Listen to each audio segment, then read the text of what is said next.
उधर Donald Trump ने अपनी कुर्सी को बचाने के लिए ये सीज फायर किया, लेकिन इधर नेतन्याहू अपनी कुर्सी को बचाने के लिए इस सीज फायर को तोड़ने की तमाम कोशिशें कर रहा है। दरअसल डोनाल्ड ट्रंप के बारे में तो आपको पता ही होगा, मैंने आपको पिछली वीडियो में बता दिया था, लेकिन एक बार फिर मैं आपको टाइमलाइन को दोबारा रिपीट कर देता हूँ। दरअसल जिस तरह डोनाल्ड ट्रंप हरकतें कर रहा था और जिस तरीके से डोनाल्ड ट्रंप ईरान को धमकियां दे रहा था कि मैं तुम्हारी पूरी सिविलाइजेशन को खत्म कर दूंगा, पूरी सभ्यता को नष्ट नाबूद कर दूंगा, ईरान को पूरी तरह नष्ट कर दूंगा, ईरान के साथ ये कर दूंगा, ईरान के साथ वो कर दूंगा, उस हिसाब को देखते हुए डोनाल्ड ट्रंप ने अपने कानून की भी तमाम हदें पार कर दी थी। और अमेरिका के अधिकारी मांग कर रहे थे कि डोनाल्ड ट्रंप को 25वें अमेंडमेंट के तहत राष्ट्रपति पद से रिमूव कर दिया जाए, और बहुत जल्द हो सकता था कि डोनाल्ड ट्रंप को राष्ट्रपति पद से रिमूव कर दिया जाता, जिसके डर की वजह से कहीं ना कहीं डोनाल्ड ट्रंप ने यह सीज फायर किया। लेकिन इधर इजराइल का प्रधानमंत्री नेतन्याहू इस सीज फायर को तोड़ना चाह रहा ताकि इसकी कुर्सी बची रहे।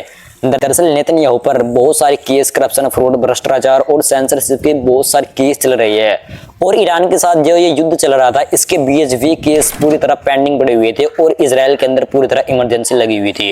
लेकिन जैसे ही ईरान के साथ सीज फायर हुआ, इजराइल के अंदर से इमरजेंसी हट गई और आने वाले संडे से नेतन्याहू के खिलाफ वे केस दोबारा चल सकते हैं। ये बात पूरी सोशल मीडिया पर फैल चुकी है और यही बात ईरान के फॉरेन मिनिस्टर अब्बास अराक्ची ने भी कही। दरअसल अब्बास अराक्ची ने ट्वीट करते हुए कहा कि नेतन्याहू के आपराधिक मुकदमे की सुनवाई रविवार को यानी कि संडे को फिर से शुरू होगी। लेबनान सहित पूरे क्षेत्र में युद्ध विराम होने से उनकी जेल जाने की संभावना और ज्यादा बढ़ सकती है। यदि अमेरिका नेतन्याहू को कूटनीति को खत्म करने की अनुमति देकर अपनी अर्थव्यवस्था को बर्बाद करना चाहता है तो अंततः ये उसका ही निर्णय होगा। हमें लगता है कि यह मूर्खतापूर्ण होगा, लेकिन हम इसके लिए पूरी तरह तैयार हैं। ये बात अब्बास अराक्ची ने एक्स पर कही। और इसी वजह से नेतन्याहू लेबनान के ऊपर बहुत भारी भरकम हमले कर रहा है ताकि फिर से दोबारा जंग में उलझ जाए और जो मेरे ऊपर मुकदमे चल रहे हैं उनको फिर से इसी तरीके से पेंडिंग में डाल दिया जाए। और अब तो नेतन्याहू ने इतनी ज्यादा हदें पार कर दी कि गाजा के अंदर और वेस्ट बैंक के अंदर उसी तरह की चीजें करने की तैयारी कर रहा है जैसे पहले से सालों से चलती आ रही है। दरअसल जैसे कि आपको पता है कि वेस्ट बैंक के अंदर इजरायली सेटलर्स लगातार जाते हैं, वहां पर हमले करते हैं, घरों में आग लगा देते हैं, छापेमारी करते हैं, कार में आग लगा देते हैं। इस तरह की हरकतें इजरायली सेटलर्स वेस्ट बैंक के अंदर लगातार करते रहते हैं। लेकिन अब इजरायली गवर्नमेंट ने अपने देश के नागरिकों को यानी कि यहूदियों को वेस्ट बैंक के अंदर 34 बस्ती बसाने की अप्रूवल भी दे दी है। यानी कि कुल मिलाकर कहा जाए कि अब इजरायली सरकार ने यानी कि नेतन्याहू ने अपने देश के नागरिकों को वेस्ट बैंक पर कब्जा करने की अप्रूवल दे दी है ताकि फिर से नेतन्याहू को वोट दे दी जाए। और नेतन्याहू पर जो ये केस चल रहे हैं भ्रष्टाचार के, फ्रॉड के, रिश्वत के बहुत सारे केस चल रहे हैं, ये उनको फिर से पेंडिंग में डाल दिया जाए और या उनको पूरी तरह हटा दिया जाए। नेतन्याहू की सिर्फ अपनी कुर्सी को बचाने के लिए ये तमाम कोशिशें हो रही है। वहीं लेबनान के साथ पहली बार इजराइल ने बातचीत करने की अप्रूवल दे दी है कि चलो ठीक है लेबनान के साथ बातचीत करते हैं। मैं आपको 10 तारीख की अपडेट दे रहा हूँ कब से इजराइल लेबनान के ऊपर हमले कर रहा है, लेकिन लेबनानी सरकार का एक लफ्ज भी इजराइल के खिलाफ अब तक नहीं निकला। सिर्फ हिजबुल्लाह अपने देश का बदला लेता है, अपने नागरिकों का बदला देता है। जो इजराइल लेबनान के ऊपर हमले करता है सिर्फ उनका बदला हिजबुल्लाह ही लेता है। और अब जब काफ़ी समय से लेबनानी सरकार इजराइल से बातचीत करने को कह रही थी कि बातचीत कर लो, और अब इजराइल ने अप्रूवल दे दी कि चलो ठीक है बातचीत करते हैं, तो लेबनानी सरकार ईरान को जानते हो क्या कहती है कि ईरान को बीच में आने की कोई ज़रूरत नहीं है, हम लेबनान एक देश है और लेबनान इजराइल से बातचीत कर सकता है, तुम्हारे हस्तक्षेप की हमें ज़रूरत नहीं, तुम्हारे सिग्नेचर की हमें ज़रूरत नहीं है। अबे जो ईरान तुम्हारे लिए इजराइल का खतरा मोल लेने को तैयार है, जिस ईरान के अंदर तुम्हारे लिए प्रदर्शन हो रही है, जो ईरान तुम्हारे हक में बोल रहा है, उस ईरान का तुम इस तरह की बात कर रहे हो। और तुम्हारी क्या औकात, इस युद्ध के दौरान ईरान ही एक ऐसा देश निकला जो इजराइल और अमेरिका के सामने डटकर खड़ा होकर उनके सामने छाती तान कर लड़ा है, वरना कब से तुम पिटते आ रहे हो। अब तक इजराइल और अमेरिका के सामने कुछ नहीं तुम लोगों ने बोला। अब जब इजराइल ने अप्रूवल दे दी तो तुम कह रहे हो कि ईरान हमारे बीच में ना आए। और मैं यहाँ पर आपको एक बात और बता देना चाहता हूँ, इजराइल और लेबनानी सरकार के दरमियान में सिर्फ एक मेन पॉइंट पर बातचीत होगी। इजराइल लेबनानी सरकार को ये कहेगा तुम हिजबुल्लाह को यहाँ से निकालो और हम तुम पर हमले बंद कर देंगे, और लेबनानी सरकार हिजबुल्लाह पर प्रेशर बनाएंगी कि चलो ठीक है तुम यहाँ से निकल जाओ क्योंकि हम पर हमले हो रहे हैं तुम्हारी वजह से। लेकिन मैं आपकी जानकारी के लिए बता दूं, हिजबुल्लाह को लेबनान से निकालना इतना आसान भी नहीं है। हिजबुल्लाह सिर्फ एक लड़ाकू संगठन ही नहीं बल्कि हिजबुल्लाह लेबनान के अंदर एक राजनीतिक पार्टी भी है। कई सारे सांसद हिजबुल्लाह के लेबनान के अंदर है। इसके अलावा लेबनान की जनता भी हिजबुल्लाह के साथ है। और अब हिजबुल्लाह ने लेबनान की सरकार से कहा है कि सबसे पहली बात तो इजराइल के साथ हम डायरेक्ट बात नहीं करते, और अगर करनी है तो तुम्हें सबसे पहले युद्ध विराम को प्राथमिकता देनी होगी, और जो हमारे लोग विस्थापित हो चुके हैं उनको यहाँ पर दोबारा बसने की प्राथमिकता देनी होगी। इसके अलावा इसराइल को लेबनान से पूरे तौर पर निकालने की प्राथमिकता देनी होगी।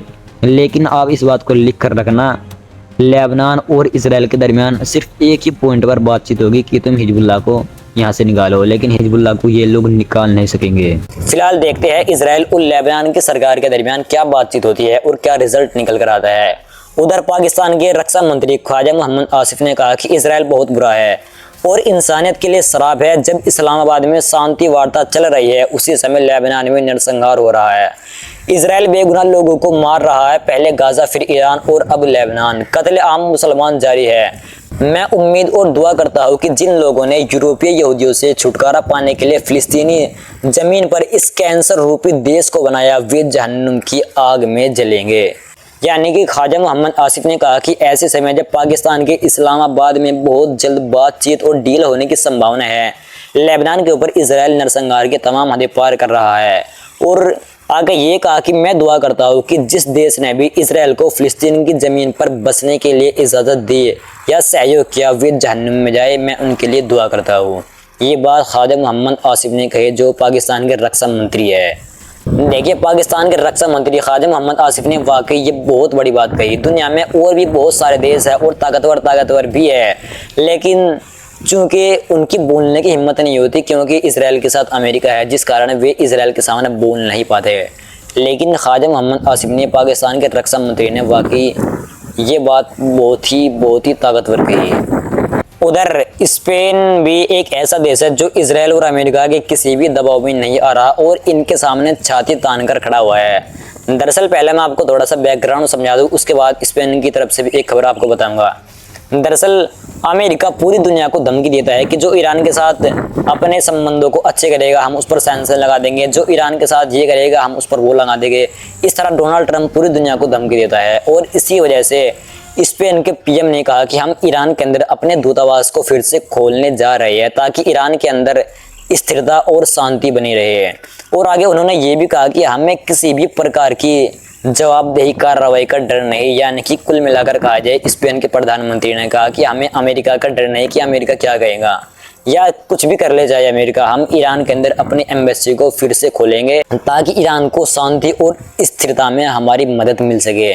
यकीन मानो, स्पेन एक पहला ऐसा देश निकला जो एक मुस्लिम कंट्री ना होने के बावजूद भी सबसे पहले इसराइल के साथ उसने अपनी दुश्मनी के मूल लिया। सबसे पहले कहा कि इसराइल लेबनान के अंदर, गाजा के अंदर नरसंहार की तमाम हदें पार कर रहा है। और अब स्पेन के प्रधानमंत्री ने अमेरिका को भी चेतावनी दे दी है कि हम ईरान के अंदर अपनी एम्बेसी खोलेंगे, तुमको जो करना है तुम कर लियो। आइए गाजा की तरफ भी थोड़ा बहुत ध्यान दे लेते हैं। दरअसल ईरान, इसराइल और अमेरिका के इस युद्ध के चलते हम लोग अक्सर गाजा को भूल गए होंगे, लेकिन ऐसा नहीं कि गाजा के अंदर सीज फायर है तो गाजा के अंदर खुशी आ गई, गाजा के अंदर गाजा के लोगों के पास खाना है, कपड़े है, ऐसा बिल्कुल भी नहीं है। दरअसल गाजा के अंदर चीन ने एक मालवाहक विमान से फिलिस्तीनियों को खाना, कपड़ा वगैरह भेजा। आप इस वीडियो में देख सकते हैं।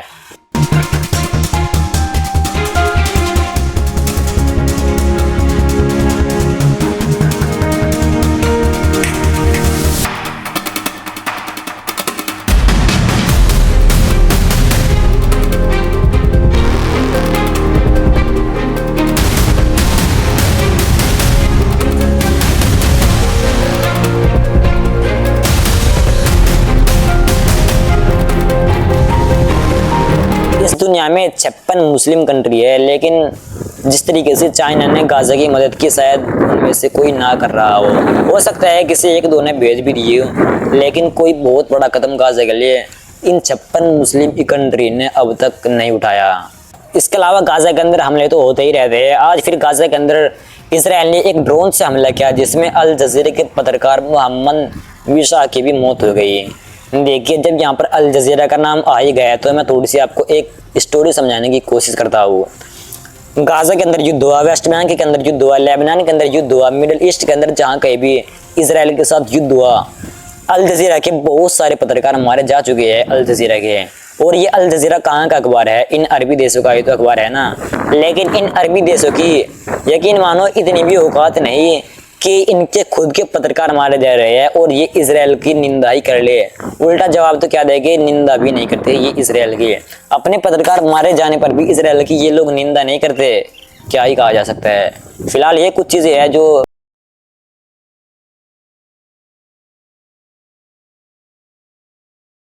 आवाज़ पता नहीं कि आपको माइक थोड़ा सेंसिटिव सा है।